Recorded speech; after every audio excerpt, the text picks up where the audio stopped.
Yo guys, welcome to this elder fiction. Today we are gonna see, what if Naruto fell in love with Kakashi? Part 2.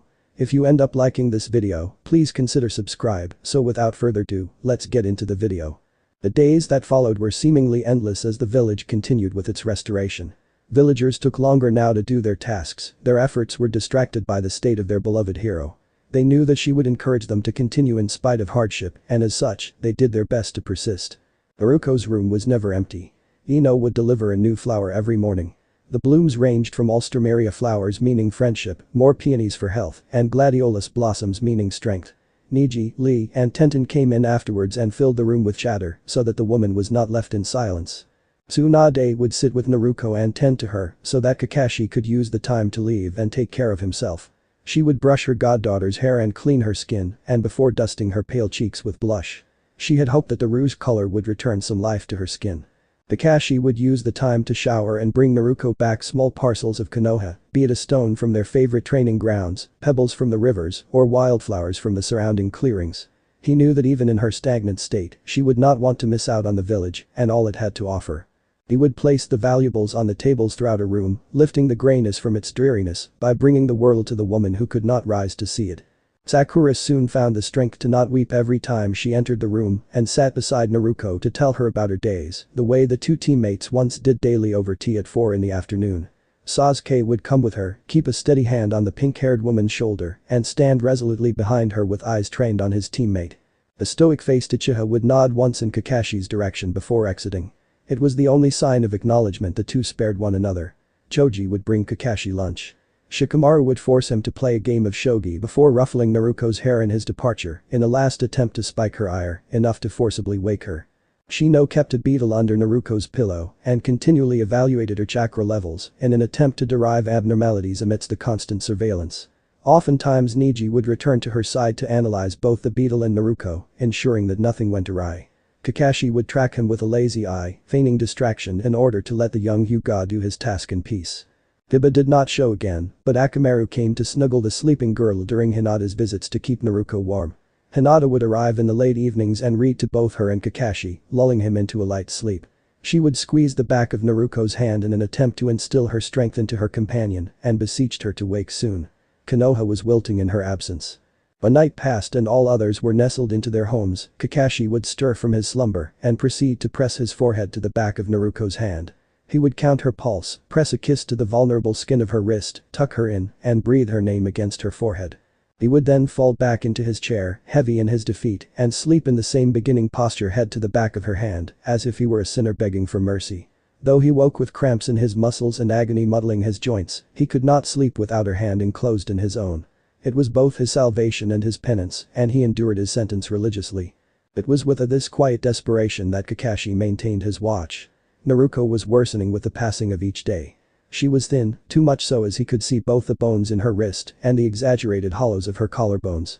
Never in his time of knowing Naruko had the girl appeared dainty, but these days she was devoid of the strength that once encompassed her form. Her muscles were deteriorating from disuse, her skin had turned paler than even his, and her lips were cracked and dry, despite all the care Tsunade had given her. She looked as if death had kissed her and doused her in all the shades of decay. There were no breakthroughs, no discoveries, no successful attempts at curing her. 4 weeks had passed and each day took another piece of Naruko with it. With the passing of time so too went Kakashi. He slept but did not find rest, he ate but could not stomach the food, he rose only to fall back into his chair with all the weight of defeat bearing upon him. He ceased and stagnated right there with Naruko, and in one fell swoop, Konoha lost both its hero and her silver-haired shield. Tsunade had sequestered herself away when she was not with her goddaughter. She herself bore all the countenance of when she had lost Dan, Nawaki, and Jiraiya. Her uncertain steps now faltered. Her steady hands could only tremble as they clutched around a glass of sake. The Hokage Tower had closed its doors, for she was incapable of bearing the guilt at being so weak in the face of the entire village.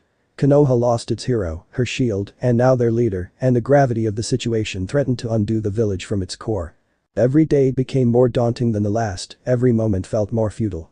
Restoration fell to a lull as eyes were turned to the hospital ward, waiting for their hero to throw open its windows and rain sunlight on all the gray. For Naruko, there was only silence. Then, amidst the darkness, a flash of light. A glint of obsidian and garnet eyes, silver hair, a laugh that sounded like summer rain. A gentle touch, a warm caress, a breath shared between parted lips. And then, like the first bloom of spring, a name Kakashi. That's right.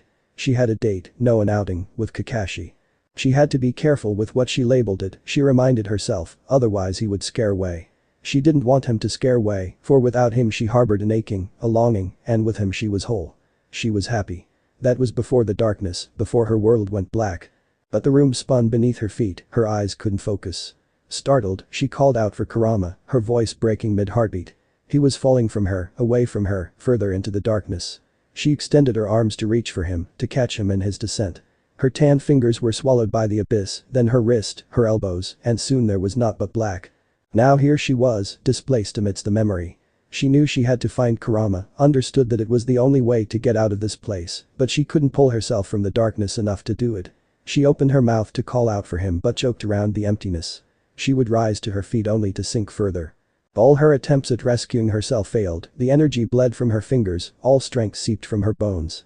She curled in on herself until all she heard was her heartbeat. She wept, feeling as if she were an orphan all over again, child without a home, an outcast, a demon. There Naruko stayed, entombed in years of loneliness. And then, somewhere beyond the darkness, she heard him. His voice sounded leagues away, but he repeated her name, once, twice, a third time, and suddenly it washed over her like a wave. She could hear him as if he were breathing against her skin, and at last she was aware of more than just the darkness. There was his touch at the crook of her elbow, the trembling against the arteries in her neck. Her name sounded more and more aching as he breathed it against her forehead. His lips shook as they haunted her cheek, his hand reverberated around her own, tethering her to the reality she could not rise to see. Kakashi. And all at once, the loneliness was unshackled from her heart. It was peculiar for Naruko. She wondered if perhaps someone had sealed away her consciousness. She expanded her mind, searching for foreign chakra, but found none. She did not know of a jutsu that could keep someone unconscious, yet maintain their awareness of the reality around their body. She pondered the probability of it being a gain jutsu, but all her attempts at releasing it ended in another defeat. If it was an outside force that entombed her, then Naruko gave the user credit for being cunning enough to remain undetected. Even still, Naruko was not one to give up, and so she spent her time attempting to find her way out of her situation. When Naruko learned there was no awakening herself from within, she devoted her energy to focusing on those around her. The wetness of tears fell upon her skin, the softness of the petals of Ino's flowers brushed along her chin, the hands that reached for her were gentle and nurturing. She could hear Hinata as she read and Sakura as she regaled her days, she responded to them in kind, though they could not hear her in turn. Naruko would even growl as Shikamaru ruffled her hair. There was a tense atmosphere to the room she was in, she could measure the despair that waged its wars with hope. She sighed when it faltered, when Kakashi bowed his head to the back of her hand and wept. Her heart broke when there was nothing she could feasibly do to soothe him. All her life she had increased her strength to protect those she loved. It worried her when, for the first time in all her years, she was absolutely helpless. Gaara's howl of rage splintered the darkness. The blackness erupted with all the hues of red. It was unbearable, causing Naruko to clutch at her chest in order to try and ease her agony. Until, all at once, she felt at Shukaku's insistent touch, the echo of his laughter as it lifted her out of the darkness and into another consciousness. She could open her eyes again. The world around her was blinding. She had lingered for so long in blackness that this mindscape was too brilliant to behold at first. Her eyes ached as the colors blurred together until they oriented themselves into understandable shapes. She finally recognized it as the home in which Kurama lingered deep within her brain. Naruko stumbled to her feet. It took her 3 tries before her knees stopped buckling beneath her and she could walk without faltering. She looked at the scenery before her and smiled fondly at the memory of her and Kurama redecorating the space. There was no longer the sewer-like canal riddled with iron prison bars. There was grass beneath her feet, a sky so blue it matched her eyes, and an endless expanse to the horizon littered with trees. He had devoted some of his chakra into increasing the space, and every day there was something new to be seen. It made it bearable for him and allowed he and Naruko the quiet necessary to reconnect with one another. She searched the place that spread out before her, desperate to find Kurama as soon as possible. She wanted to ensure he was okay, as her last memory was that of him falling away from her. As her worry for his well-being spurred her onwards, so too did the guilt at the place Kurama was originally imprisoned in. She wanted to nuzzle her face against him, press a kiss to the tip of his snout, and ask him for his forgiveness. Only then would she attempt to awaken from the state she was in. Only then would she allow herself to move on. After what felt like miles, Naruko finally found Kurama. Her voice was hoarse from calling out to him, and she had panicked when he did not respond to her. She understood why as she approached him Kurama was asleep. Her attempts to wake him proved to be futile as he did not stir. Frustrated, she attempted to utilize her chakra channels. When her familiar power did not rise to meet her demand, she wove her hands through her hair and yelled. Deciding that a tantrum was not the best use of her time, Naruko huffed as she settled herself in against Kurama's neck. She intertwined her fingers through his fur and appreciated the softness to it. It was a burnt orange color, the hue of a lit coal, and was warm to the touch. She stroked behind his ear and giggled as it twitched beneath her hand. It was only when her fingers gently stroked his cheek that she realized just how exhausted she had become. She breathed his name as sleep overcame her form. The dreams she dreamt were not her own. There was a young fox kid surrounded by 8 other beasts. The sage of Sixth Path stood before them, Hagoromo's old voice reverberated in her head. The scenes shifted. Kurama abandoned his siblings, dubbing himself the most powerful for he had 9 tails, and they had less. Another shift, and Kurama became a calamity, tearing entire countries asunder. In the next, Madara took reign and subdued him, utilizing the crimson-haired fox as a walking devastation. Kurama writhed against his control, but was helpless to Madara's whims. The once mighty beast was now just a means to an end. When Hashirama Senju freed him, Kurama almost thought to thank him, but the Senju had other plans. Upon the defeat of Madara, Hashirama ensnared the powerful fox and bound him in chains to Mito Uzumaki, the first of his Jinchurikis. Kurama fought against his chains, bit at the walls of his prison, and roared at his captor. He was met with naught but silence. Naruko watched as the scenes changed, bore witness to Kurama as he transitioned from Mito's watch to that of her mother, Kushina.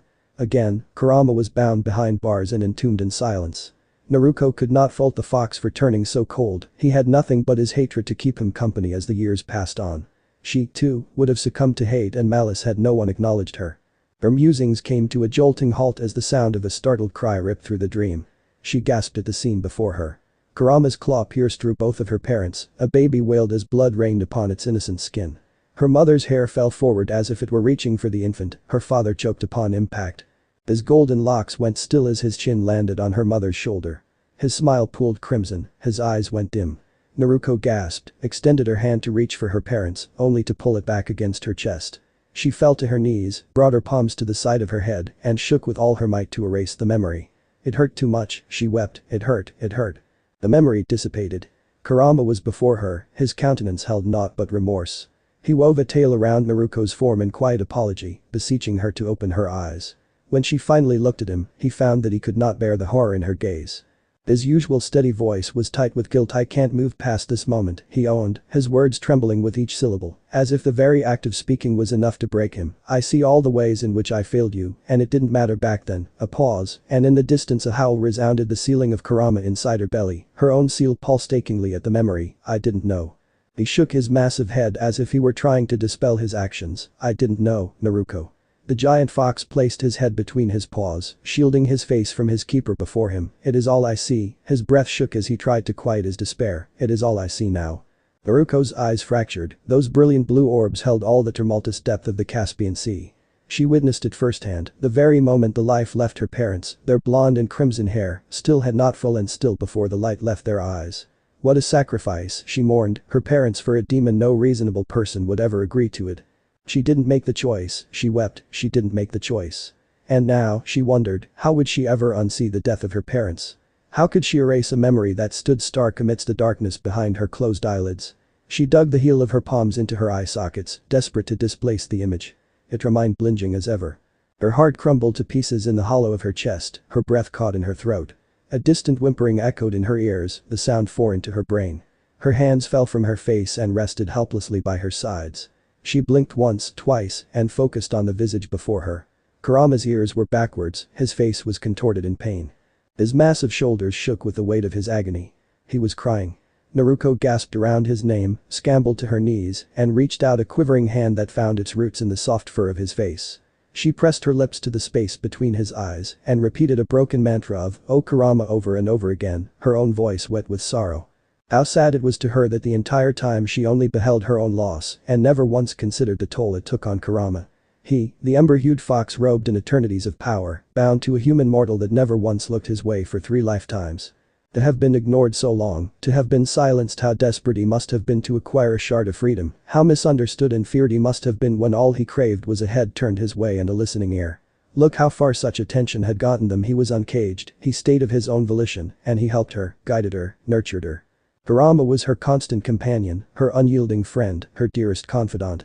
She lived and lost with him, never once leaving her side. He had become so precious and endeared to her. Kurama was not born to shed blood and wreak chaos. He had only torn everything asunder when his captors did not acknowledge him. What a terrible cost, what a horrible price he had to pay just to be heard. Unbidden tears poured down her cheeks. "You couldn't have known," she whispered as she choked down around a sob. "No one understood one another. How could you have done anything else?" she sobbed. "How else could you have finally been free?" Naruko's form heaved against Kurama's head as she tightened her arms around him, desperate to keep hold of him when the weight of sorrow attempted to drown her. He was her only anchor amidst a sea of despair. "I forgive you," she exhaled around the pressure in her chest, the weight so tight she felt as if her heart was going to give in. "I forgive you," she breathed against his muzzle, her lips pressed tightly against his snout. "I forgive you," she insisted as she kissed the corner of his eyes. The salt stung her lips, his tears held the bitter taste of agony. "You didn't know," Kurama, and her form steadied itself as she soothed her palm over his eyes, begging him to look at her as she spoke. Only when his ruby eyes opened to meet her gaze did she continue, her own face falling into something of an apology. "Never in any of your lifetimes," she whispered as her hands folded themselves beneath his muzzle. "Have any of your captors asked you for your forgiveness?" At this, Naruko bowed her head against his face, her blonde hair falling forward as she did so, until Kurama saw naught but the blue and gold that he had come to know only as Naruko. She rested her cheek against the top of his nose and nuzzled her head against him, her bangs ghosted along his snout.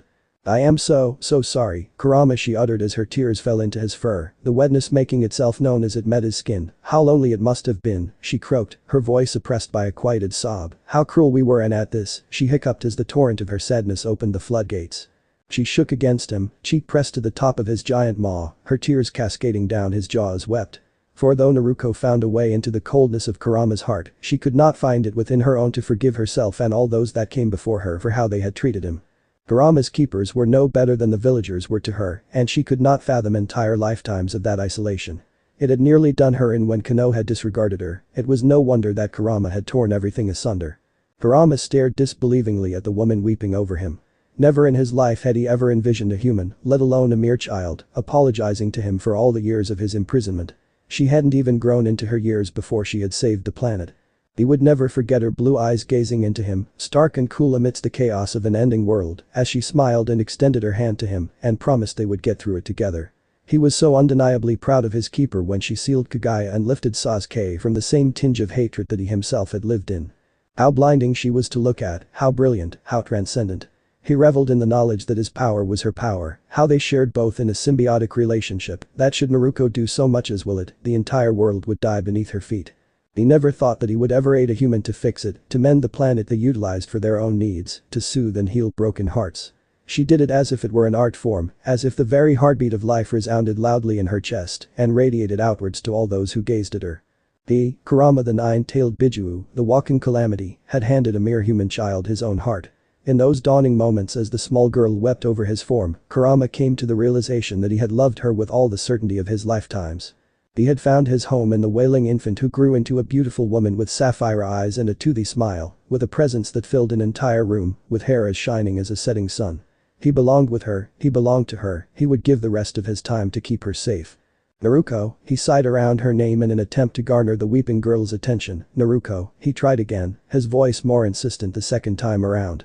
When the girl continued to cry against him, he realized the only way to lift her out of her sorrow was to physically do so. And so, with a movement that belied his strength, Kurama wove one scarlet tail around the girl's waist and tucked her against his chest. Naruko startled out of misery as soft fur encircled her waist. She gasped around a sob as she was gently moved through the air. Her entire body was met with the softness of Kurama, his arms enclosed around her form in a guise of an embrace. She hiccuped as his head nuzzled against her back, keeping her entombed in the warmth of his entire being. She rubbed her face into his chest, attempting to remove some of the dried tears from the planes of her own face. Kurama chuckled at her actions and tightened his arms around her, squeezing her against him to still her actions. She humped into his fur at being caught before she burrowed further into his form, and there the two stayed in the shared embrace. "Naruko," Kurama spoke at last, his voice reverberating throughout her body due to their proximity. "Do not cry for me, Naruko," he whispered against her as he folded her further into his embrace. "I would do it again," he felt as fresh tears pooled down her face. "I would do it all again for you, Naruko." Naruko's eyes widened in shock as she attempted to extradite herself from Kurama's embrace, but the demon would not free her from his arms. "Naruko," his maw moved against her back as he commanded her to cease. "Stop it, Naruko," and she fell still. You have nothing to apologize for, Kit. She shook her head as he spoke, her bangs fell haphazardly into her eyes. You saved me from the darkness, you helped me mend my shortcomings with my fellow Bijuus, and you freed them from their chains. His eyes fell closed at the memory. For you I only have gratitude, for you I only harbor admiration and pride. He nuzzled into her more, her small form disappeared beneath all his red. His following words came out more as a growl, the sting of the hurt still haunted his heart and bit into his tongue. I had forsaken humans, given up on the race entirely, and resented Hagoromo for creating us to protect this world when they did not deserve it. His voice softened, but I guess the old man knew more than I gave him credit for. Kurama chuckled, and the laugh was felt all the way in Naruko's bones. I wonder if he saw you when he came into this world. I wonder if he knew that it would not be a chain that would bind us together, but rather a soul the color of a sunrise, of a new beginning. His voice fell quieter still. I wonder if he knew that I would find my way to you, belong with you, belong to you. And suddenly Naruko was moving again and smoothly as a rising wave, far enough away from Kurama's chest that she found herself standing before his face resting atop a folded arm.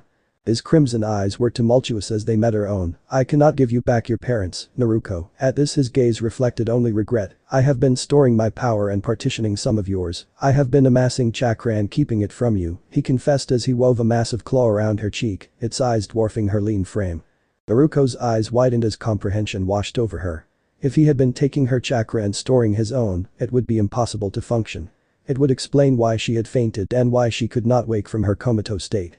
She searched his face for answers before broaching the simple question, why would you do such a thing, Kurama?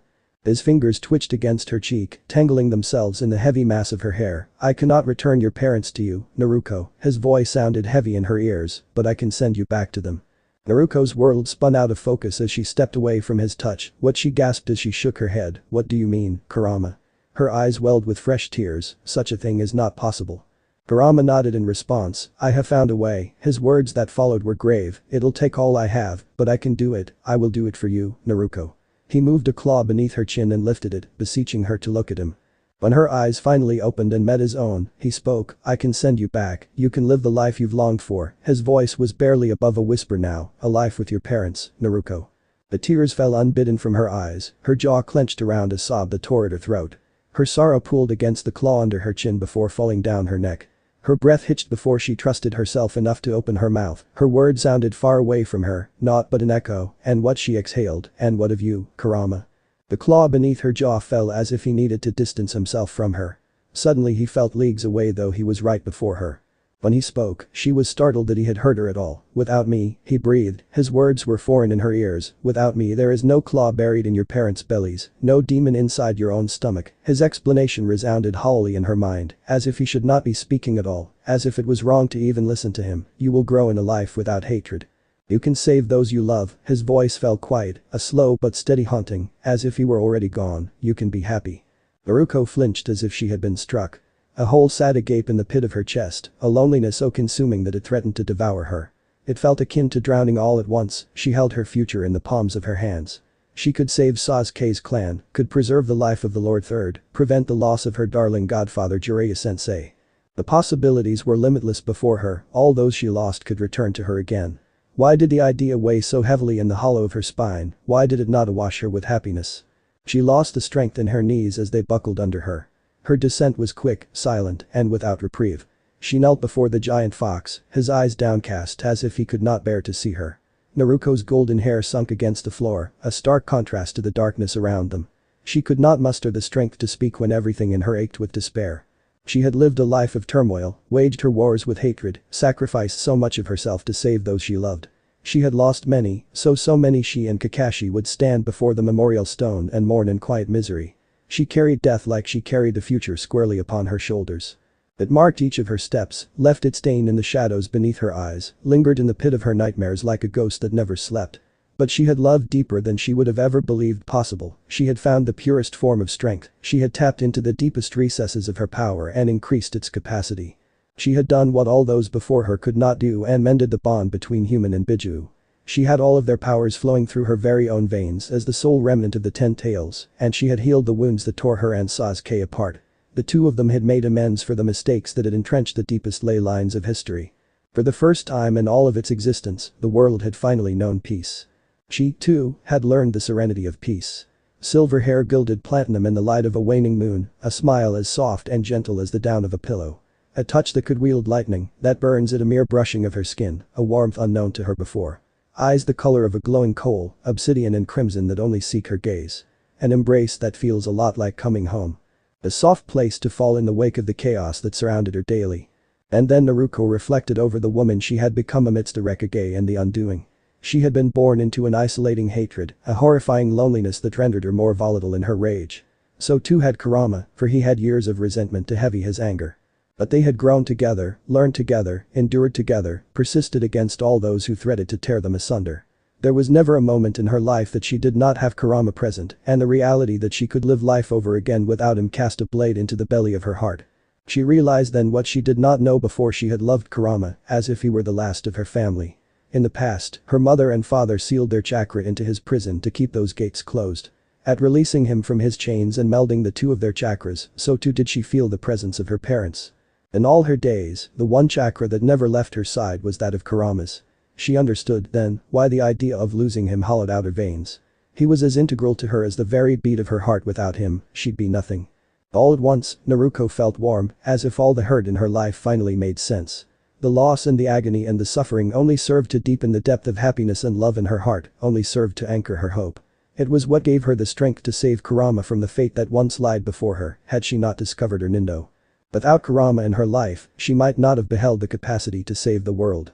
For though she could potentially rewrite history, she found that there existed a greater risk a different calamity could strike, one that she would not possess the experience to overcome, and Konoha would be lost to her forever.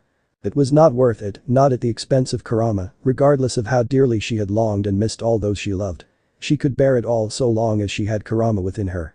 She would bear it all, for him.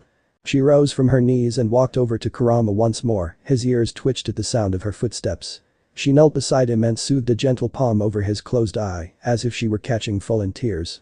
"Kurama," she whispered, and crimson meant blue in startled hello at the adoration in her voice. "Silly fox," she exhaled as she bowed her cheek atop his snout, "I do not want a world that does not have you in it." At this, she turned her face to press a kiss upon his fur. "I love my parents, I long for them, I ache for them the same way you must ache for Hagoromo." Kurama flinched at the name as fresh hurt jabbed his heart. "But I am who I am because of their sacrifices." Her voice shook in quiet succession, but she continued, "And I am who I am because of the ones you've made, too." Naruko pulled away from him then so that she could better see him. She continued only after her hands were woven against the sides of his face, her tan fingers were encased in scarlet fur. "You are in my veins, Kurama, in the beat of my very heart." His eyes widened, his pupils constricting as if he were bracing for the impact. "I love you, silly fox, I cannot and will not lose you." Kurama beheld the woman before him in silent disbelief. The girl was all blue and gold, watery eyes and tear-stained cheeks, but in her eyes existed the softest gaze he had ever seen, and he knew she was adamant by the set of her jaw. How peculiar it was that all this time he was bracing for the goodbye, only to find that she would not utter the words, would not let him go. He had known for a long time now just how deeply he had loved her, but did not ever stop to think that she would feel the same. How ridiculous it all seemed now, to have kept it all a secret. He could have asked her from the very beginning, and she would not have been trapped for so long. Bill heavied his shoulders at the realization that it was unkind of him to assume her choice, and as such, he opened his maw to speak. "Naruko, I," but at this she set a palm against his snout, silencing his following words. "None of that, Kurama," she spoke as she rubbed her fingers through his fur. "I am so thankful to you for caring so much for me." She bowed to kiss his snout, her yellow hair fell against his eyes, gilding his world with gold. "To be so willing to sacrifice yourself for me." Her lips ghosted along his muzzle. "I couldn't bear the world without you, you silly fox." As fresh tears descended into his fur, Kurama wrapped a tail about his keeper in an embrace. He let the small woman continue her ministrations as she pressed kisses along his face and stroked the sides of his jaw. All of his life, he had felt lost, as if he were a ship adrift at sea. The loneliness was overwhelming, he lacked a purpose. And then, all at once, a blonde-haired blue-eyed loud mouth opened her heart to him with open arms. He fought her tooth and nail, but when he had finally fallen into them, it had felt a lot like coming home. He grinned against Naruko's stomach and huffed to get her attention. The small gust of air made her lean back from Kurama. Her gaze was questioning when his eyes met her own. "If I cannot send you back to your parents, then what would you have me do, Naruko?" A memory bloomed in Naruko's mind, a flash of silver, a glint of crimson, a hand folded around her own. An ache of longing rooted in her chest and drew a gasp from her throat. Her hand clutched at the fabric over her heart, but her voice was gentle when she spoke. "Give me back to him." Her hand fell to soothe over Kurama's snout. "Please." Kurama grinned, large ivory canines stood stark against his fur. Him. he replied, his words were light with mirth as Naruko's cheeks reddened. You really care for him, eh? He scoffed as if dismissing the idea. He's a little old for my tastes, but I suppose he'll have to do. Naruko's eyes widened at his approval before she smiled back at him, her unique birthmarks arsing upwards in response. Yes, he'll do. She leaned down to kiss the fox once more. Please, Kurama, she whispered now, and had he not of enhanced hearing, he might have missed her following words, give me back to him. Kurama nodded in assent, the act jostled Naruko from her position. He rose up and away from her, his massive form dwarfing her own in its ascension. His words were loud in the mindscape, the volume startled her after their quiet conversation. Well then Naruko, he boomed, it is high time we get you back to him, eh? He laughed as he spoke, he's awfully broody in your absence, it doesn't do to keep the poor man moping, his claws clasped together, he looks more pathetic than a kicked kid. All at once, the world rioted upon the axis it balanced on and spun away from Naruko. She closed her eyes against the side of it, her stomach felt as if it rolled into her throat. Her jaw clenched as she curled into a ball, desperate to stop the dizziness. Just when she thought she could no longer bear the whirlwind that roared around her, the world came to a jolting halt. And then, there was naught but silence. Panic flooded Naruko.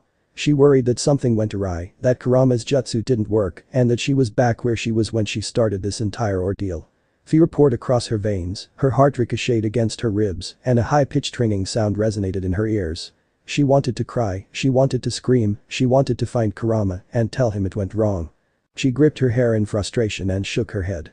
Her knuckles were taut, her body quivered with pent-up apprehension. A hint of a sound made itself known amidst the ringing, a quiet jostling like the shifting of a position. She gasped and fell still as she tried to expand her consciousness. She questioned whether she had actually heard anything at all, but then a sigh, though seemingly far away, registered to her right. Her heart skipped a beat. A ghost of a touch brushed her hand, Naruko held her breath. All at once, Naruko was suddenly aware. She could feel the sheets against her skin, her bangs that fell to the sides of her face, the pillow beneath her head. She expanded her senses. She was in the hospital suite, she realized, the one that overlooked Konoha. She grinned inwardly at that, knowing that Tsunade placed her there on purpose so that she could still watch over Konoha even in the state she was in. There was more in the room than there should have been, the scent of tears and wildflowers blossomed in her nose. A monitor beeped slowly to her left as it tracked her heart rate. The band wrapped around her left wrist, she felt smaller than she last remembered. She recalled the sigh, and suddenly Naruko was desperate to find the one to whom it belonged. Fingers whispered against the thin expanse of her wrist, and all at once, everything was warm. Kakashi, her heart jumped at the recognition. His voice was hushed and in quiet succession. He was counting, she realized, measuring her pulse in spite of the machine that did it for him. She was elated, her heart felt as if it was going to erupt from her chest. It was him, it really was him, and the joy at finally being near him after such a long absence was overwhelming. It nearly brought her to tears. The thought of tears reminded Naruko of just how deeply she needed to see Kakashi, to take in his visage before her. She hungered to trace the outline of his face, to witness the relief that would awash him upon her waking, to see his eyes just once last time. She yearned for it so dearly that it burned.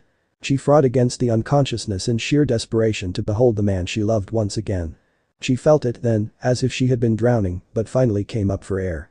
She didn't remember her eyelids being so heavy, but she could feel as her eyes moved behind them. Her lashes fluttered against her cheek, eager to lift from their resting place. Flashes of light sparked in her eyes, brief flickers of brilliance that did nothing to ease her desire. Finally, her eyes opened and Naruko was blinded by the world before her. All the colors melded together into a conglomeration of chaos that she could not discern due to being under for so long. She held her breath and blinked in silent repetition as she tried to put order to the blurs before her. Gray met pale in a swirl of hues, bled into black, descended to navy. Kakashi, she realized, was not wearing his vest. They oriented themselves in sequential order, and suddenly Naruko could trace the outline of his jaw, the slope of his neck, the arsing of his shoulders. His hair had fallen askew, it peeked at her from behind his ears, fell into the path of his eyes. There were hollows beneath his cheekbones, she realized with a start, it was subtle, but it was enough to hurt her heart anew. She hitched her breath before she could forestall the impulse, and finally, after what felt like a century without them, obsidian and garnet rose to meet her face, and Naruko's vision had never been so clear. Tears welled unbidden in those eyes that she hungered for, Kakashi's mouth fell agape, suspended around the beginning of her name. Naruko dared not to blink for fear she'd lose sight of him forever. The hand around her own twitched, it was a gentle brushing of skin, but for all the lightning that ignited up Naruko's arm, he might as well have held a chidori against the palm of her hand. Naruko remained frozen, eyes wide and innocent as she stared at Kakashi, waiting for him to do something, to say anything that would lift them from this moment that went on forever. She listened as his shoe scraped against the floor, heard the intake of his breath as his body leaned forward, followed the unfurling of his pants as he rose from his chair, and her name, at last he breathed her name, as his hand wove itself against her cheek. Naruko Kakashi breathed, his voice was as gentle as falling rain, "Naruko." He whispered as he leaned closer to her, his face hovered above her own. Naruko had forgotten how to breathe, his proximity to her had all of her nerve endings alit and drowned out all else. His mask was down, gray stubble lined the underside of his jaw, and in some distant part of her mind, Naruko mourned the bruises that lingered beneath his eyes. He moved slowly, as if time itself lengthened the seconds that filled it, and her heart faltered as his thumb finally fell to rest against her cheek. An errant tear fell down Kakashi's chin and landed on her own. She inhaled and felt the loss of heat from her hand as he moved his other to the opposite side of her face. His watery gaze was questioning, and Naruko somehow found the connections necessary to nod her head.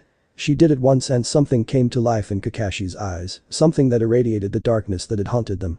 And, between one heartbeat and the next, Kakashi's lips descended upon her own, and Naruko was set ablaze. His lips were softer than she remembered, more tender, and they melded against her own in a way that felt like coming home. His chest was against hers, and she wondered if he could feel the heart that rioted against her ribs. Wetness rained upon her cheeks, descended downwards onto her chin, and pooled in a puddle at the hollow of her throat. Kakashi trembled atop of her, and never in Naruko's life had she ever known him to show such a physical sign of sorrow. He moved away from her, and Naruko mourned the loss of his warmth. He was still shaking, so overcome with emotion that he could not bear it any longer. He wove his arms around Naruko's stomach, one hand clung tightly to the space between her shoulders, and another took rein across her lower back. His fingers pressed into her skin as he held her closer against him. He gasped around her name, the sound aching enough to break her heart anew, and after 3 of his heartbeats, Kakashi bowed his head to the crook of her neck and wept. "Oh," Kakashi Naruko sighed as she wrapped her arms around him, consoling him as best she could. She ran her fingers through his hair, detangling the silver tresses as her nails worked around the knots. Her other hand rubbed soothing circles at the top of his back as he shook against her, and she felt as his tears seeped into her hospital gown.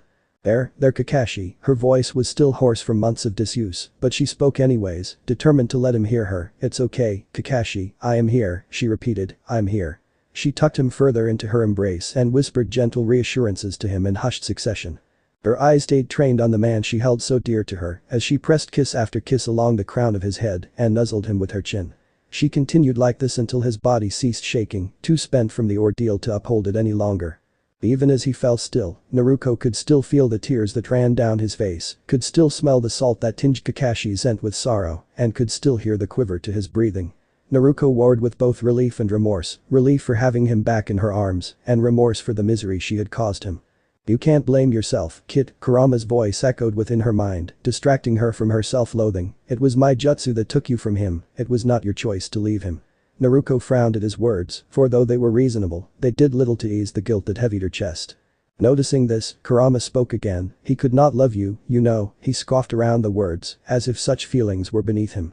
However, everything in Naruko came to a jolting halt as his words registered in her brain. "He can't," she responded. Kakashi couldn't, and Kurama howled with laughter. Now, Naruko, his amusement at his keeper kept his words alight with mirth. "Surely you've known." "Why else?" he queried. "Why else would he be so distraught, so overcome with emotion at having you back in his arms?" His voice turned serious. "If the damn fool was not in love with you." He waited for her to compose herself as he beheld her memories that flashed in her brain. He wondered how it was that someone who possessed cataclysmic power could be so blind to the people before her. Naruko could not settle on one thought long enough for him to make sense of it all. He was affronted with fractured images of different moments that held Kakashi in them. He turned his attention away when some of their more intimate moments reflected in Naruko's mind, but he couldn't help but to notice that she lingered on them longer than most. He scoffed at that, the whelp was in love herself and completely ignorant of it. After what felt like a very tedious montage to Kurama, Naruko finally stopped spiraling and settled to an eerie calmness. He could feel the peace that resonated from within her and radiated outwards, it even ebbed into his own chakra and soothed over his heart. At last, he exhaled, at last his Naruko was herself again. He had known that waking to Kakashi would hurt her and cause her to wage her wars with guilt, and so he had withheld her chakra so that the town would not know that its hero had returned. That way, he reasoned, the two of them could come back to one another without the prying eyes and interruptions of all those in the village. It was the only way Kurama knew how to make up for his own part in the whole debacle. She could have time to reconcile the pain she caused and felt herself, and Kakashi could have the time needed to come to terms with the fact that Naruko was awake and in his arms once again. The girl didn't even notice the absence of her own chakra, she was so caught up in Kakashi and remorse that she didn't feel the hollows in her reserves. He laughed once more at his golden-haired companion, for though she had the capacity to feel everything all at once with her sage jutsu, she seldom remembered to look inwards at herself. "Hey, Naruko," he voiced, and Naruko came out of her reverie, "do you not think it is time?" Her eyes widened in confusion before he spoke again. "Have you not noticed, kid," he asked, "that your chakra is still suppressed?" His jaw flashed a grin in the back of her mind, and she sighed around her own ignorance, shaking her head as if to dispel the thought. "I hadn't realized," she admitted before curiosity took reign over her tongue. "Why have you kept it repressed?" Her blue eyes stood stark amidst his mindscape, they shined with confusion. His grin fell flat before he answered her. "I had thought," he hesitated, "I had thought that it would be best to give you two a moment to reconnect." Kurama's ears folded back against his head at the admission. "It is time though, Naruko," he whispered, and his voice sounded tight with anticipation. "I need the room to expand my power, and yours must return to your reserves. I cannot keep carrying it alone." At this a laugh escaped him. "It still baffles me as to how you manage it." Naruko smiled fondly at her companion, her toothy grin sparkled in the darkness. It caught the light as she nodded her head in assent. "Nah, Kurama," she breathed as warmth filled her belly, the first of her coils unwinding slowly. "Thank you," she echoed as she left a lingering kiss on the side of Kurama's muzzle, the mindscape blazing to life with heat. "Thank you." Naruko pressed her lips atop his snout and giggled against him as power flooded her veins. She diverted her attention outwards. Exhaustion was swept away with sweeping blows as chakra bloomed within her, and she hid a laugh atop Kakashi's head as energy burned beneath her skin. She reveled in the unwinding, could feel her power expand and reach outwards as it pressed against a barrier.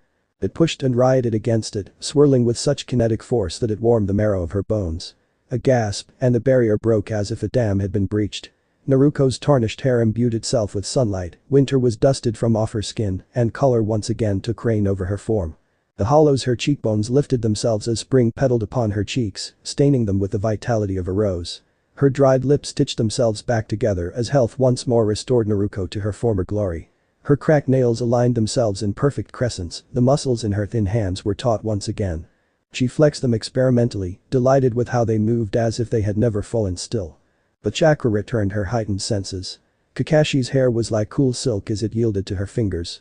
She brushed them along his cheekbones, and though they were warm to the touch, Naruko could feel his own chakra that responded to her caresses as it pooled beneath her palm. Everywhere Kakashi's body met her own simmered with a barely restrained burning. Naruko longed to wake him, to have his lips against her own, to feel her body combust beneath him, and lose all sense of awareness for anything that wasn't her silver-haired sensei. But that, she realized with a sudden jolt of anxiety, would have to wait. For before Naruko could even lift her eyes to the door, it erupted open, blasting off its hinges with a groan that signaled the wall giving in. Tsunade stood amidst the wreckage, her honey-colored eyes widened in the planes of her face. Her hair was askew from her typical style, the two ponytails flew undone from their ties due to the velocity with which she had moved. The rubble had not settled before tears descended down her cheek. They left trails in the wake of the dust that lined her face and caught at the corner of her mouth that was suspended open around her name. Naruko was once more afflicted with remorse at the sight of her godmother. The Sannin had seldom bore such an expression on her face, one etched from endless despair. The only time she could recall it were when she had blamed Tsunade for Jiraiya's death, too distraught with her own agony to see reason in the sadness. The second time was when they buried him, for though she knew he'd only want to be celebrated, she was still coping with all the pain and suffering of loss. Naruko hitched a breath as a sob threatened to tear itself from her throat. The sound was enough to lift Tsunade from the haze, and Naruko could only watch in silence as the once steady-footed Hokage stumbled forward towards her. That is, Tsunade shook her head in disbelief, her disheveled bangs fell haphazardly against her chin. "It really is you," she whispered as she finally reached the bedside. Here she hesitated as her pale hand lifted towards Naruko, but the Jinchuriki couldn't help but to notice that it trembled. "You're awake," she exhaled, and with it so too went the green light of her chakra as it poured across Tsunade's hand and sunk beneath Naruko's skin. Naruko noticed that she was holding her breath, could feel the prying energy that scoured across her veins, and stifled a laugh when Kurama growled at the intrusion. Tsunade flinched before sighing with relief, reassured by the spark of demonic aura that rose to greet her grasp. Her shoulders sagged, the rigidity melted from her spine, and for the first time in many years, Tsunade felt her knees buckle beneath her. She steadied herself, receded from Naruko's coils, and brought her attention to the girl before her.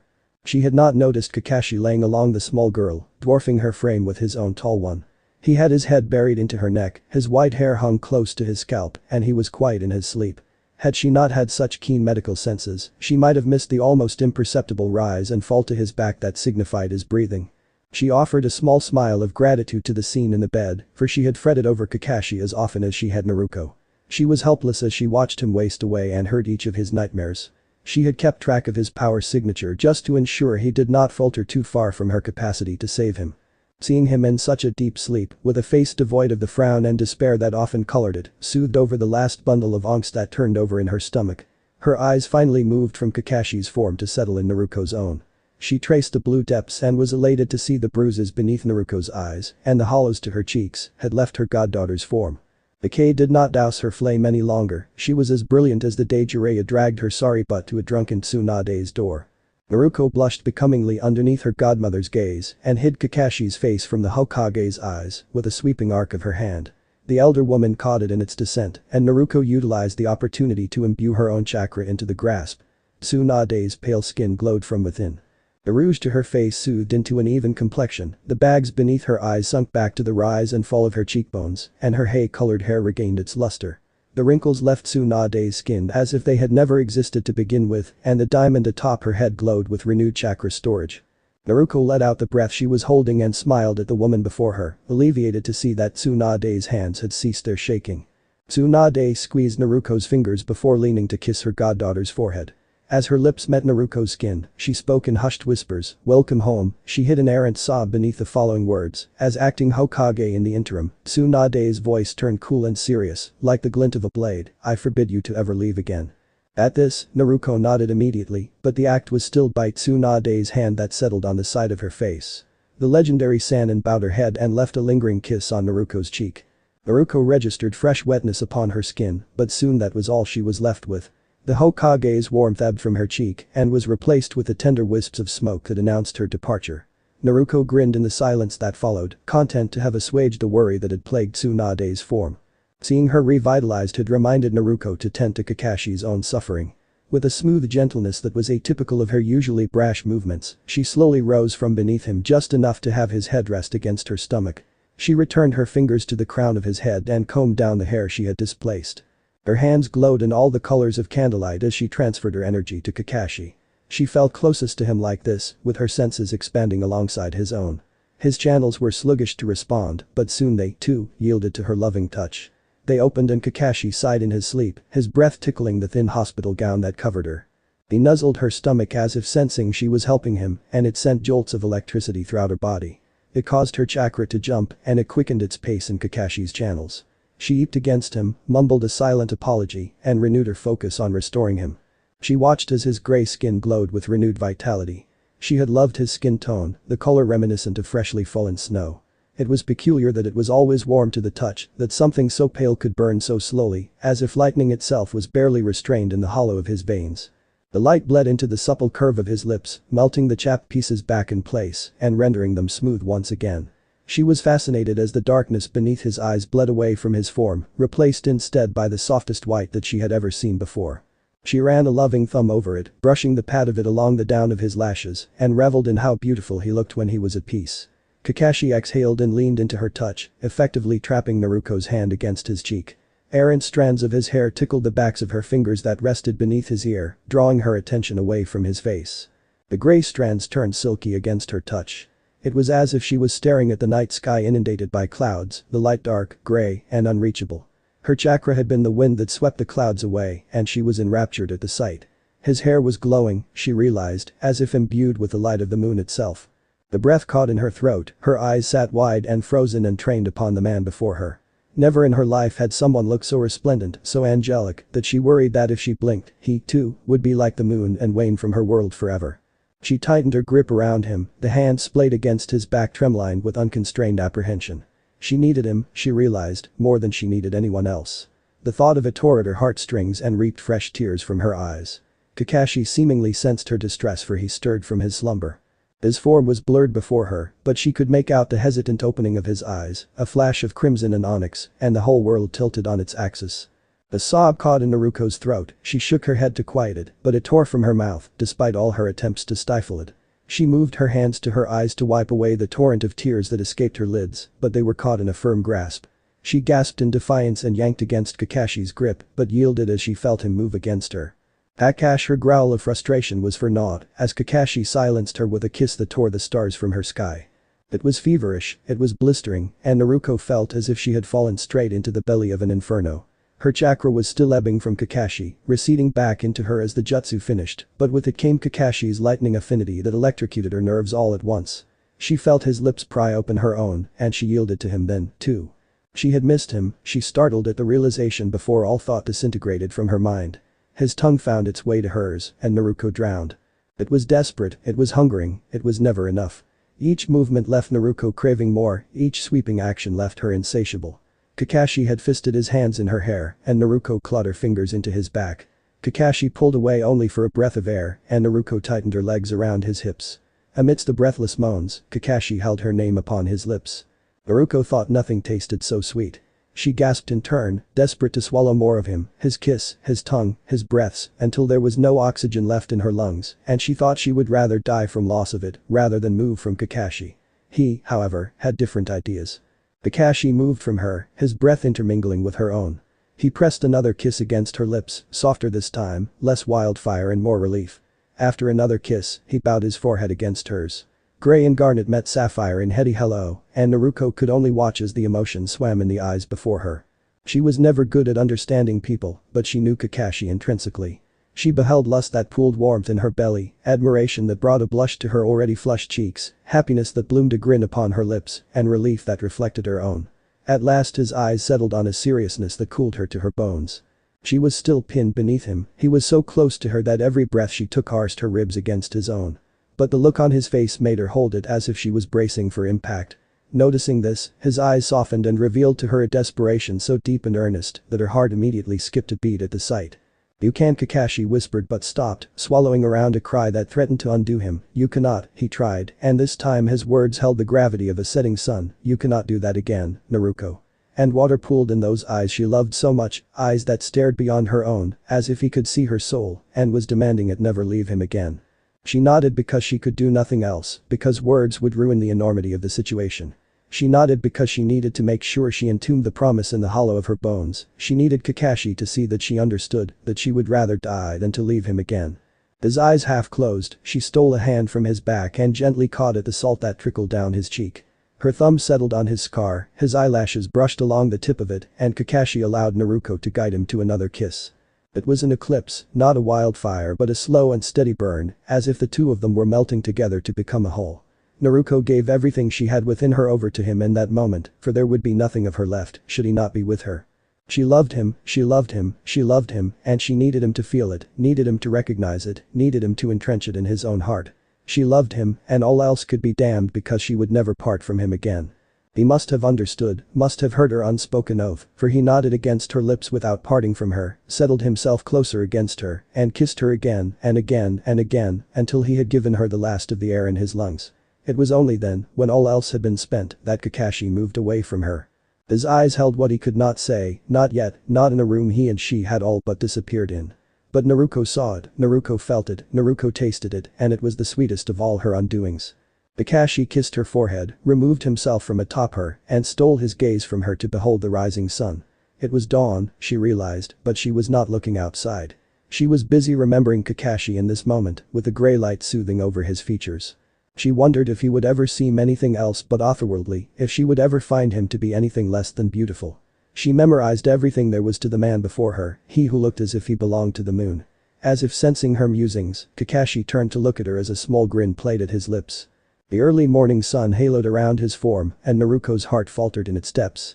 "They know you're back," he laughed as a gentle hand settled atop her own. "They're going to want to see you, you know." Naruko's eyes widened before she, too, smiled at him. "Better grab your mask, Kakashi," she giggled as she rose from her bed, her feet barely made a sound as they landed upon the floor. At last she cheered internally, relieved to finally be using her body again. She was distracted at a finger that flicked her forehead, her eyes flashed accusingly to the man before her, as fondness was replaced with indignation. His smile was beatific, but it wasn't enough to keep her from pouting. Her hair had not settled at her hips before he pulled her into his arms. He smelled of fresh linen and aspen trees, a scent she had imprinted as home. His chin settled atop her head, she could feel it move as he spoke. "Ma, Naruko," he teased as he stroked her hair, relieved to have her up and moving again. "It is not nice to tease your sensei." She scoffed against his chest to hide a laugh. "Whatever you say, sensei," she mocked as she grabbed the mask from his back pocket. Then, with a move too quick even for Kakashi, she chucked the thing out the window. Kakashi blinked once, twice, before immediately moving to stop it in its descent. Naruko laughed then, a bright loud sound that echoed outside the hospital window. There were people below, calling her name. The commotion finally drew her attention. She peeked out cautiously as an arc of gray and silver landed on the ground, his mask already in place. He waved up at her, a lazy cascade of his hand, but the message was clear, it was time. Naruko's toothy grin was all the warning the crowd had as her chakra erupted around her. In one graceful movement, she leaped over the window and descended to the crowd below, with all the brilliance of a falling star. A mild crater groaned beneath her feet as soon as they met the ground. She looked down sheepishly, her stasis made her underestimate her power, and she had forgotten her restraint. She brushed her hand behind her head, miffed that she had forgotten to put her hair in the classic twin ponytails. It fell beyond her hips now, she noticed, but Tsunade had remembered to trim her bangs so that they did not block her vision. She made a mental note to thank her godmother before lifting her eyes to behold the people before her. Fresh tears pooled at her eyelashes in joy at seeing her friends before her, all their expressions set in similar elation. Her eyes caught the silver-haired Jounin briefly as he nodded in understanding, as if he knew how deeply moved she was at seeing the entire population of Konoha standing before her. It was a confirmation of her acknowledgement, a celebration of her existence, and the most sincere show of love and adoration. She belonged. A tear fell, her head turned back to the crowd as her golden hair glimmered with the movement, and Naruko's eyes turned burnt orange as she allowed her sage senses to feel every person's heartbeat. Her chakra unbridled itself from her coils and veined its way to each soul, revitalizing them with energy the same way she had done to Tsunade and Kakashi. "Naruko has returned," it whispered without words. "At last," it announced, "she is home." A moment of silence, as if the entire village exhaled in sheer relief. And Konoha erupted in cheers. The seventh time it happens, Kakashi is dead. It didn't start out that way, of course. After her welcome home reunion, a bleary-eyed Naruko fell haphazardly against Kakashi, who spared an oi. Before encircling the small girl with his arms. Tsunade watched the scene unfold with an eerie calmness soothing across her spine. She nodded once to Kakashi whom, with a bow of his head, disappeared from the mass of revelers that surrounded them. Silver and gold made themselves known to the emptiness of his living room as a small pug opened his knowing eyes. His gravelly voice was quiet enough to not disturb the woman encased in Kakashi's arms, but it was riddled with accusation. "This is becoming quite the habit for you, Kakashi," he intoned lazily, feigning disinterest. Kakashi blinked once at the pug, as if dismissing his annoyance at the question posed to him. A shrug of his shoulders, gentle enough to not disturb Naruko, was the barest effort expended to his reply. "Think nothing of it, Pikun," he quipped before turning towards his bedroom. His voice was almost imperceptible, but the grit beneath his words were enough to render the dog silence. The pug did not respond, but rather found his way back into the nest of his pillow, opting out of the impending confrontation to salvage what was left to his slumber. It was too troublesome, he decided, and if his master did not want to confront the issue, then it was best to let sleeping dogs lie. For his part, Kakashi did not blame the pug for his query. He had been avoiding his summons questions as if they were the plague, but there was only so much one could do when the person you've known for well over 2 decades suddenly changes his or her patterns. A year ago he was a creature of cleanliness and washed his sheets every week just to keep things tidy. His furniture was stark and devoid of any ornaments outside of 2 pictures, one of his sensei, Obito and Rin, and the other of Team 7. He kept his fridge even sparser, more out of necessity rather than any other motive. He was always gone on one mission or another, and spoiled food was more hassle than it was worth. These days, his fridge is always stocked to the brim thanks, in part, to his sunny-haired student who took over its maintenance. A well-worn frog wallet still grins knowingly up at him from his dresser, an aftermath of the time she left it there after her apartment flooded.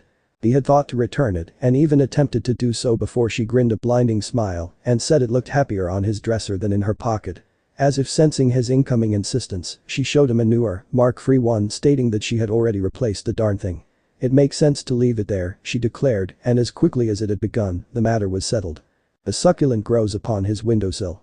There are different pictures upon his walls, another of Team 7, this time with everyone including Yamato and Sai, one that harbored the forests around their original team training ground, and one of Konoha at sunset. Lastly there reigned his favorite photo, a thought that startled him to realize as Kakashi seldom has favorites of anything.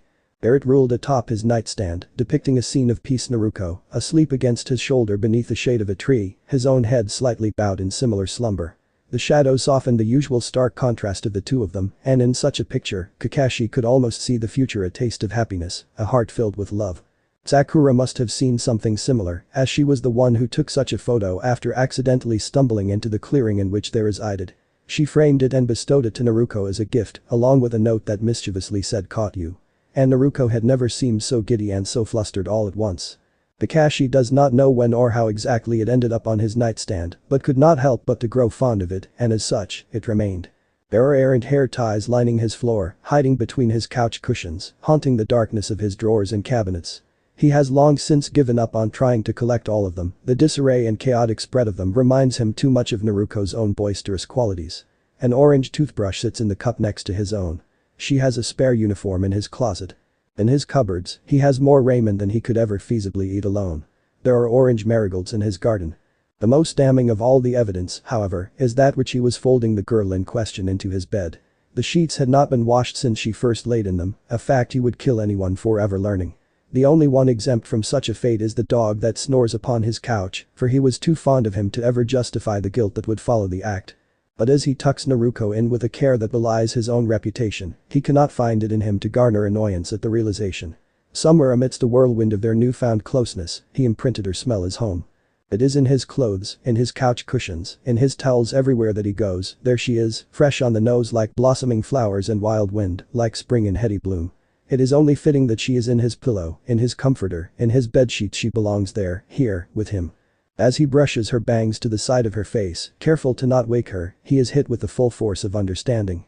That should she ask, he would hand her the keys to his apartment, would let her sleep in his bed and share his life until time stood still, for he knew that he would never be at home again if that home did not hold her in it. And, as dawn threatened to break upon the horizon, Kakashi kissed Naruko as she slept, as if he were sealing his fate. As he turned to leave her to her slumber, a tan hand catches at his wrist. Eyes the color of the ocean, rimmed in tawny lashes, open to him, and he knows, can feel it in the weakness to her grip, that she is not yet awake. All the same, a voice as pleading as that of a small child rises to his ears. It is a simple request, but one in which he does not possess the strength to deny.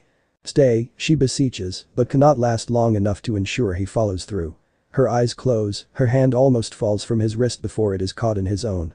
He is already taking off his shoes before she can even settle deep into her slumber.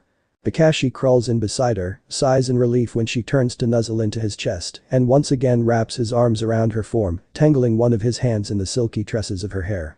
Resolve sits sweetly in Kakashi's chest, peace pours across his soul, and love radiates through his veins. He presses a kiss to the crown of her head and tucks her closer against his form, deciding that Cocoon will just have to get used to this new arrangement. Because at long last, Kakashi was home. The adjustment was not as easy as all the ones before.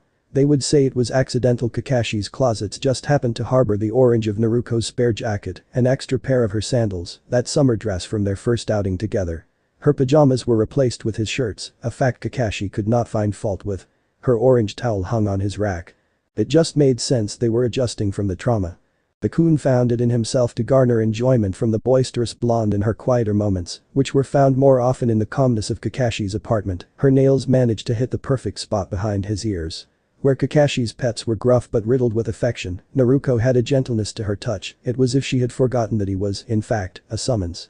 He oftentimes wanted to remind her of that fact, but when she spoke to him with naught but innocent endearment heavying her tongue, he could not find it in him to break the sweetness long enough to tell her of his strength. Somewhere alongside Kakashi, Cocoon regarded Naruko as pack, and such estimations were impossible to undo. This realization came with the most bittersweet of thoughts. He and Kakashi were screwed. Excuses were made.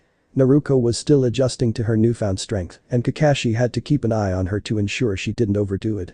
Her apartment had been left undisturbed for well over a month. It would take too much energy to reorient herself to the space. For his part, Kakashi would say that though Naruko's chakra renewed him, he, too, had to reacquaint himself with his Sharingan, and who better to test it on than Naruko with her fluctuating chakra coils. When more than 4 days passed and their friends looked a little too closely at the suspicious actions of Naruko and Kakashi, the two of them chalked it off to practicing a new jutsu. Naruko was sealed away for over a month. It was a valuable tool to recreate and keep in their arsenal. It was only practical to try and figure it out, they'd say, because they were the two who had the most experience with it. Naruko would make a side comment that Kurama, too, was aiding in the attempt. That was the excuse that stuck, for though curiosity weighed heavy on all of their inquiring minds, they could not deny the fact that such a jutsu could potentially come in handy should such another catastrophe strike. For Naruko and Kakashi's part, they did invest a lot of time in trying to solve the puzzle, but such could be done in the daytime. It was a front, of course, but it fit and they were not ones to look a gift horse in the mouth. Avoiding the prying eyes of the village was a feat in and of itself, but was by far the least of their troubles. Tsunade would call Naruko away to check her vitals and ensure there was no lasting harm to her goddaughter's reserves. She would leave without saying something to Kakashi, and if such happened at night and he woke without her there, he would instantly panic. The first time it happened, he slammed open the Hokage's door, fracturing it upon its frame, and with wide onyx and crimson eyes scanned straight through Naruko. She felt the chill of his terror in her bones, and as she wrapped a tan hand around the unusually white palm of his own, she vowed to never leave without telling him of her absence. She would keep her chakra in such a way that he could feel her should he ever reach out. She would not break her promise to him, she would not leave him again. Naruko, too, had her own struggles. Though she forgave Kurama and did not fault him for anything, she could not help but toil with the feelings from her past. She had not felt such loneliness in a long time, and when she closed her eyes to sleep, she would dream of drowning in that same emptiness that threatened to do her in. She'd wake sobbing, tossing and turning until Kakashi anchored her back into the present. He would soothe thumbs over her tears, press kisses to her forehead, and hold her steadily long until she fell asleep. It was only when he left for a night, the fifth night, to go over a convoy mission with Tsunade, that Naruko understood how helpless she had become without him. It was nearly 4 in the morning before she scaled the Hokage tower walls, demanded Tsunade put her back in training, and took over Kakashi's task from him. Only when he arose to excuse himself from the room, Naruko's hand once again found his, pulled him back down to the desk, and beseeched him to catch her up on all that had happened in her absence. At Tsunade's questioning arc of an elegant brow, Naruko's quip was short and final, "I am back.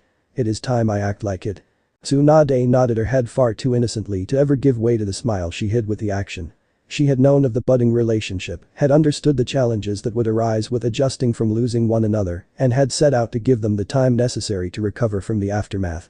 She also knew, however, that Naruko would need the gentle nudge to resume her training, and as such purposefully took her off duty for a week.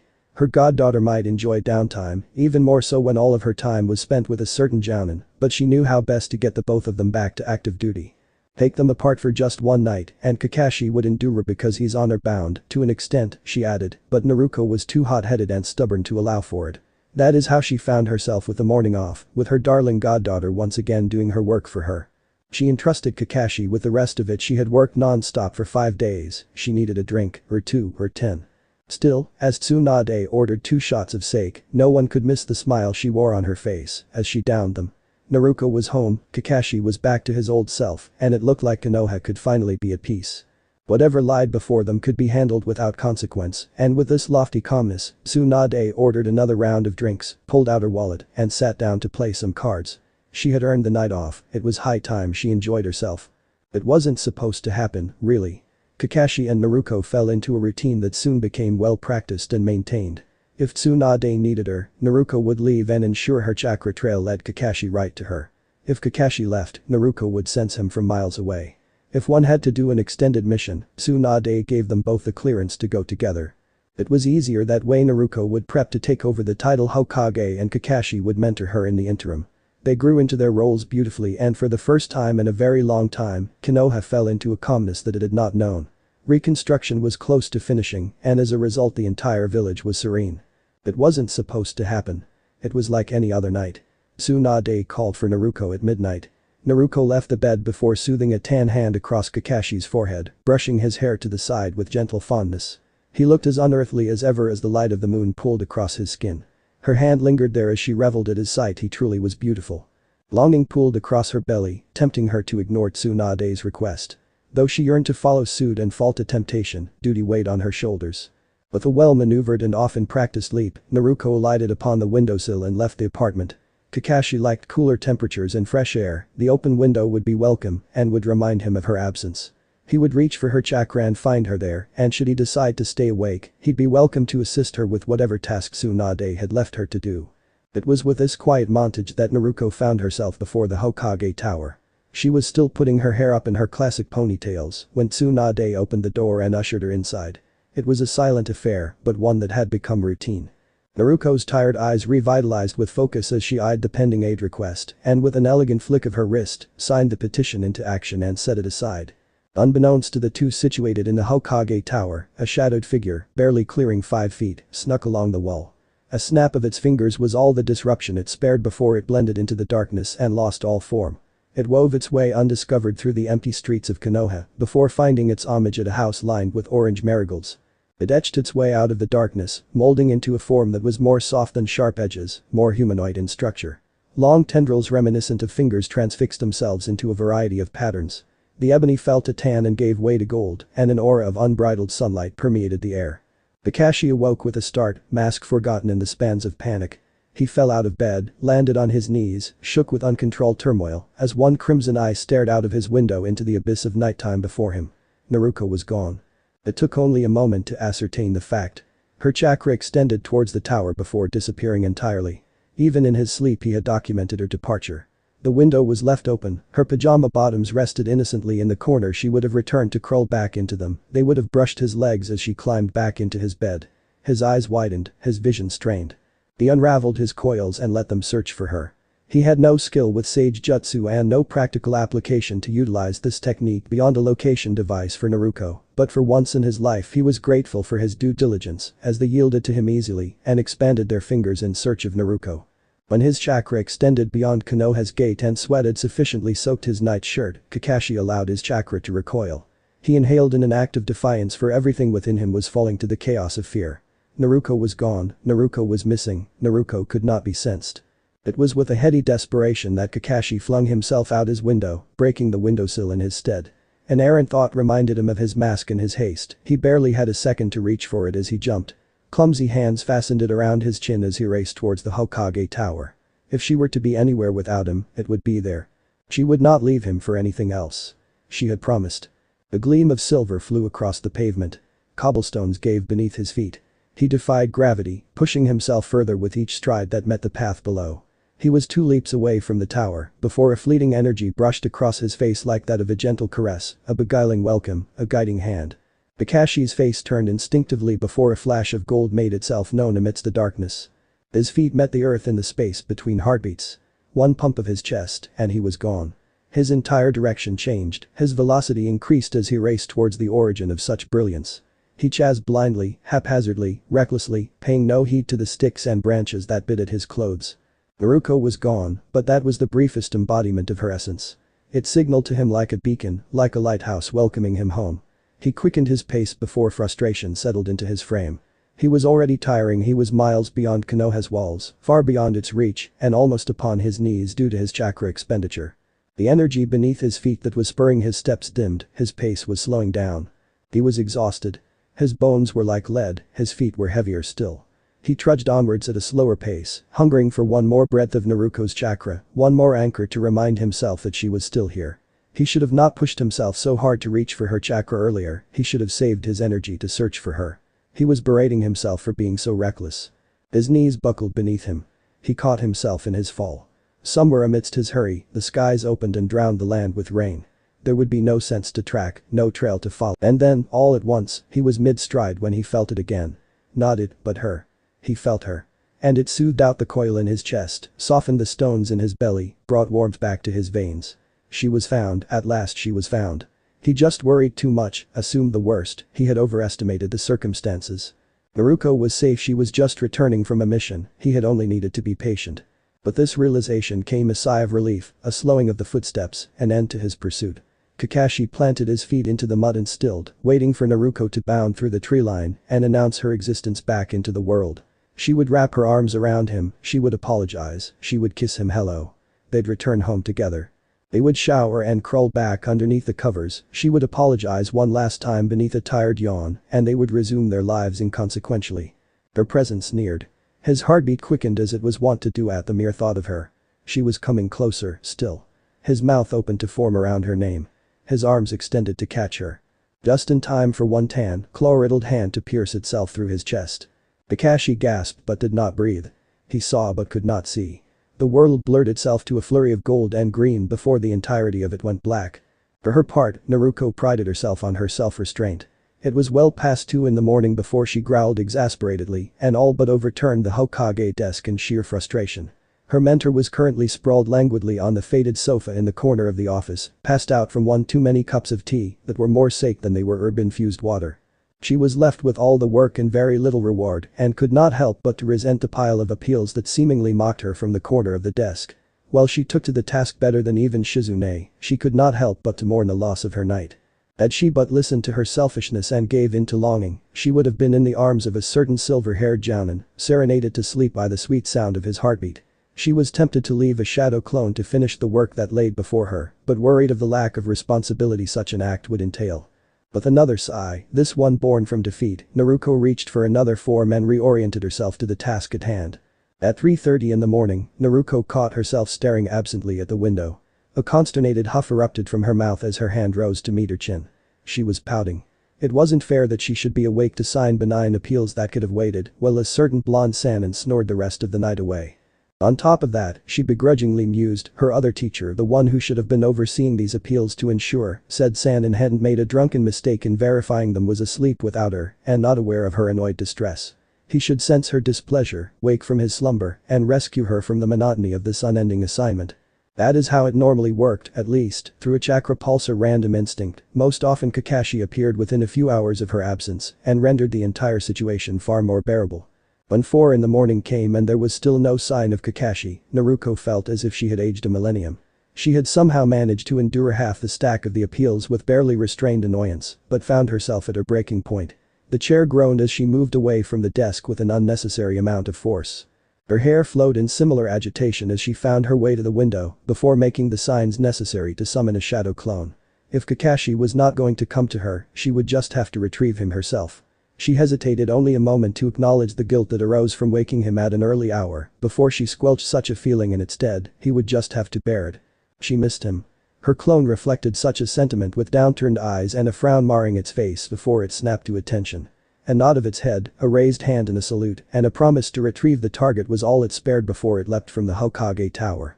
Naruko shrugged her shoulders as if she could shake off the loneliness that had settled around her. Her countenance spoke only of tiredness as she slumped back into the chair, situated herself before the desk, and resumed her duties. A tan hand folded itself gently around the black barrel of a fine-tipped brush as it arched and swayed in the form of her signature. She tried to not distract herself, but found it futile as she calculated the amount of time it would take her clone to reach Kakashi's residence. If she took the rooftops and ran diagonally, she mused as she reached for another petition, she should reach there in 3.5 more minutes, believe it. Such a realization bloomed a smile upon her face, and with renewed gumption, she signed another document and reached for 2 more. Any second now, she giggled as her hand moved to sign another form. Any second now and her clone would dispel, and Kakashi would be at her side, and all would be right with the world after she apologized to him for the early hour. Any second now and he'd final. Snap. The sound of the brush breaking echoed alarmingly throughout the room. Naruko's breath hitched, her hand clenched into a fist to still the shaking. With wide-set eyes she turned her head towards the window, a look of fear etched solidly upon her face. The sound startled Tsunade out of her sleep. "Oi," she slurred as she rose, preparing herself to rebuke her goddaughter. "What the hell was that, Tsu?" And then she caught sight of Naruko. Tsunade prided herself on the way she handled her alcohol. She could imbibe to excess should she so choose and utilize her medical ninjutsu to irradiate the toxin from her system, thus staving off the liquor's effects. If she had wanted to remain under the influence and unwind a little, then she could do nothing and enjoy the sensation. She never suffered the ill effects of alcohol unless she did so out of guilt or because she needed to feign sickness just to steal a break from the ever-watchful eyes of her assistant, Shizune. She did not vomit, she did not get headaches, and she also never hallucinated due to the substance. She was certain of these facts, but for the first time in her entire life, she wondered if, perhaps, she was wrong. For, as she took in the full visage of her goddaughter before her, Tsunade could not help but to hope that was the case. Naruko was pale, but such a depiction did not do her justice. Her skin was removed of the warmth that once permeated it, leaving it placid and white. Her right hand was folded into a fist. Tsunade could only watch as it shook, could smell the rust that came with freshly spilled blood. It pooled below her goddaughter's hand and streamed down the side of the desk. The remnants of the brush laid askew on the floor. The pieces that remained in Naruko's fist protruded from between her knuckles. Tsunade flinched as she catalogued the damage, but could not bring herself to move. Her eyes roved up the tenseness of the girl's arm, found their destination as they scanned Naruko's face. It was frozen in a look of terror, her lips were open and agape, her blue eyes were cold and unseeing. She looked haunted, her entire visage screamed despair.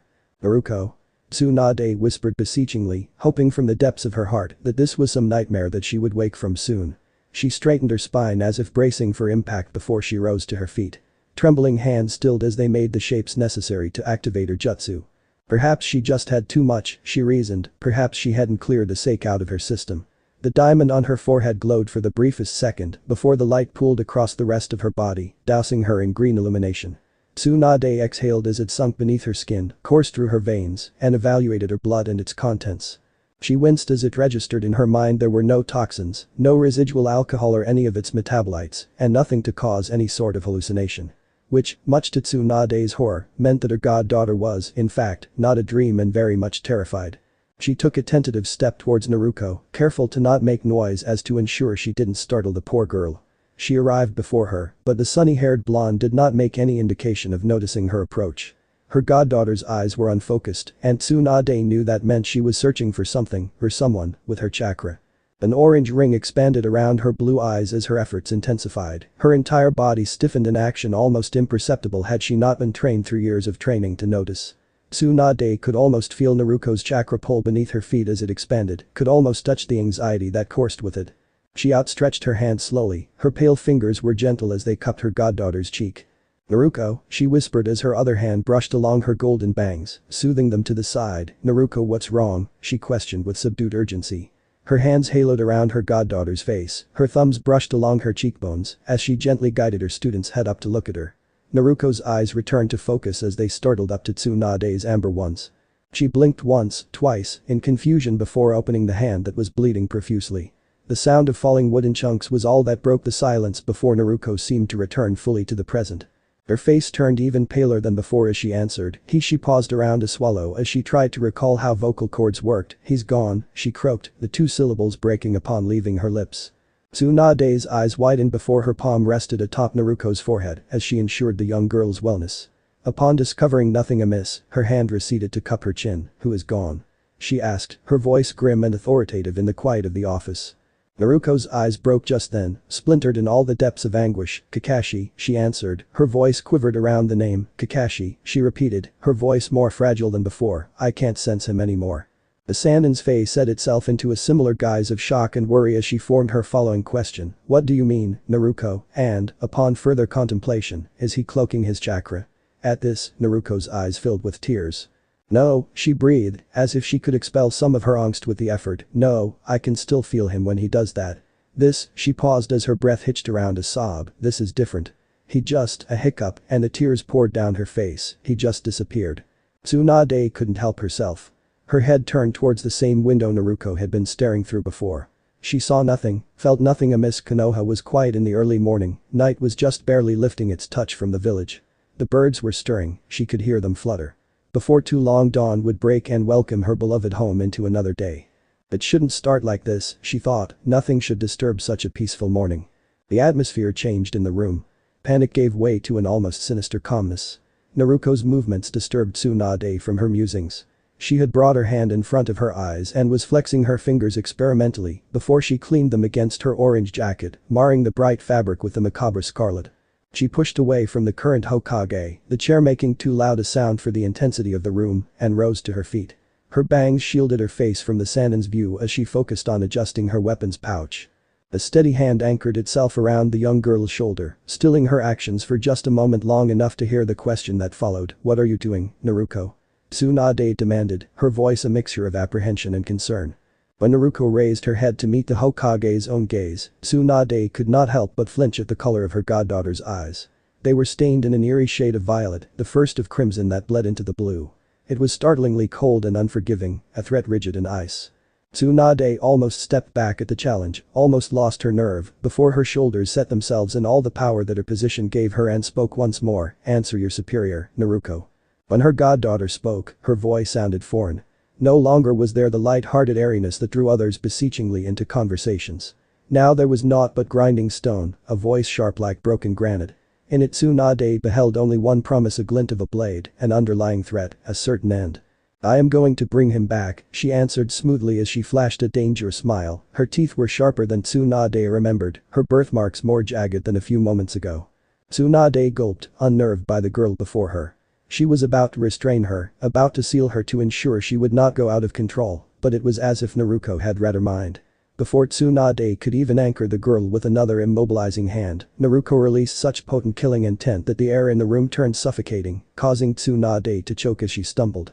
Naruko's hair waved uninhibited by gravity, her eyes glowed even fiercer in the darkness, and the girl launched herself around Tsunade, out of the window, and into the night, leaving behind a gaping hole that groaned beneath the Hokage's feet. She peered over the emptiness and saw straight through to meters beneath the earth.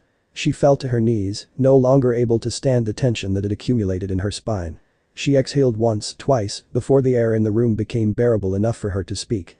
She yelled for Shizune, who instantly tumbled through the door. The spike in murderous intent reached even to her house. She was already on her way, before it became too much for even her to withstand. Wide, dark eyes stared terrifyingly into the Hokage's in a desperate search for an answer, and if not an answer, then an order. Tsunade's shoulders heaved as she shook her head, pointed out the window, and said, "Naruko's losing control," the words coming out as a whisper of fear, rather than of steadiness. A clumsy Nara stumbled through the window, a kunai ready in his hand.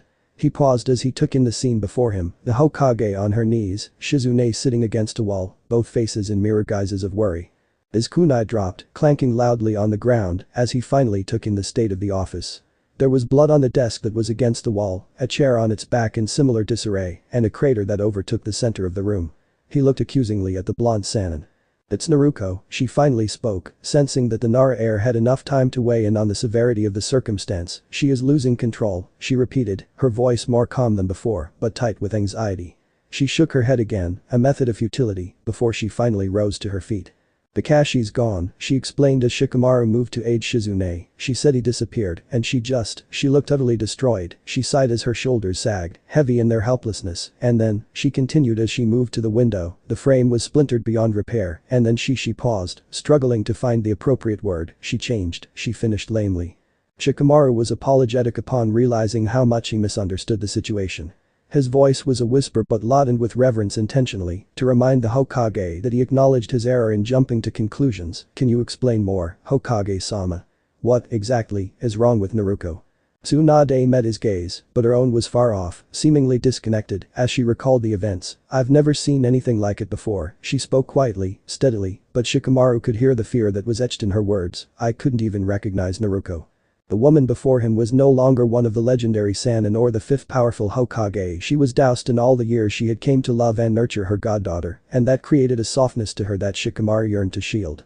Tsunade's eyes returned to focus on the world before her. It wasn't like her, Shikamaru. It wasn't like the times before when Kurama bled his chakra into her. Tsunade's voice turned hoarse. "It's as if she has no resemblance of herself outside of that which she needs to get Kakashi back." Shikamaru's eyes remained anchored to the Hokage's as she spoke, but his eyebrows drew down in practiced concentration. Tsunade continued, "She's not herself, she's just fury and unbridled rage. I've never felt such tremendous killing intent before." At this Tsunade broke eye contact to gesture around the room. This chaos was contained, barely, she admitted, but there is no telling how far she'll go, or what else she'll do to bring him back, and if, she hesitated to remove the desperation from her voice. The worry and fear would have to wait until later. She was Hokage and had a village to protect. If, God forbid, Kakashi truly is gone. Her face was grim in the low light. There's no telling how she'll react. The Hokage moved to the window, knowing the act of looking for Naruko in between the houses was futile. Her goddaughter was too quick, a trait probably garnered from her father. She'd be well beyond the walls of the village now. The best they could do was chase after her and stop her before she spiraled further. If she loses all control, Konoha will be gone to the world forever, and I cannot estimate the rest that will fall, should we fail at bringing her back. Shikamaru nodded absently, but couldn't comprehend why Kurama would allow for such a thing to happen. "Is Kurama feeding her the rage?" he asked. "They are unified now, aren't they? Should he not be helping to moderate a response?" At this Tsunade turned and shook her head. "You're misunderstanding, Shikamaru. It is not Kurama that is controlling Naruko or even feeding her his fury." She swallowed around a sigh. There was no more room for helplessness in this conversation. "I believe it is Naruko that is controlling him."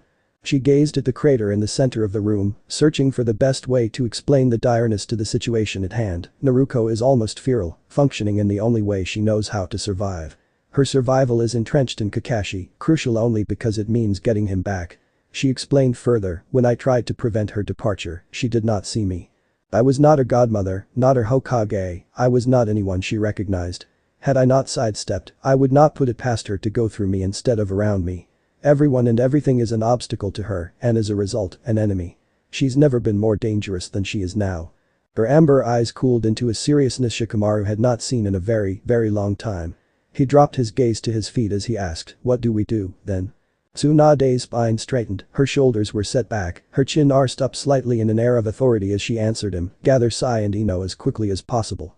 Tell them to take to the air to search above. Once they find Naruko, her voice raised, causing Shikamaru to snap to attention, they are not to engage right away. If, and only if, they get to her first, tell them to keep a distance until you or I arrive. Shikamaru nodded his head, quiet in his assent.